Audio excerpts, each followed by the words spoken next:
আজকে ছিল শিবরাত্রির পরের দিন, অর্থাৎ 9th মার্চ। আজকে সকাল 6:30টার মধ্যে চতুর্থ প্রহরও শেষ হয়ে যাবে। তার আগে আমাকে উপোস ভাঙতে হবে। তার জন্য আমায় করতে হবে সকালের শেষ পুজোটা, শিবরাত্রির শেষ পুজো এই বছরের মতো।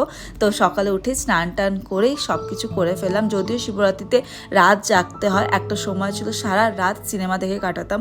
জানি না কেন এখন যতটা পেরেছি জেগেছি, বাট 2-3 ঘন্টা আমি ঘুমিয়ে পড়েছিলাম। তো ঠিক আছে, কিছু করার নেই। তারপর নুন জল খেয়ে আমি আমার শিবরাত্রি ভাঙলাম। আর এই বছরের পুজোটা আমার খুব মন থেকে করলাম, খুব ভালো লাগলো। আর তারপর শুধু বানিয়ে দিয়েছিল ম্যাগি। দেখো, পুজোটা আমার মনে হয় সবার নিজস্বভাবেই করা উচিত। যার বডি যেরকম পারমিট করে সেইভাবেই করো। ঠাকুর সবাইকেই সব কিছুই মন থেকেই দেয়, ঠাকুরের কাছে সবাই সমান। আর আমাদের গাড়ির জন্য এই একটা হোল্ডার কিনেছিলাম ফোনকে হোল্ড করার জন্য, যেটা পরে সুদীপকে দিয়ে লাগাবো। তারপর চলে গেছিলাম আমরা একটু ফলের দোকান, কারণ ঘরে ফল শেষ হয়ে গেছিলো। এরকম আরও ভ্লগ দেখতে প্লিজ চ্যানেলকে সাবস্ক্রাইব করে নিও। দেখা হচ্ছে তোমার সাথে নেক্সট ভ্লগে। বাই।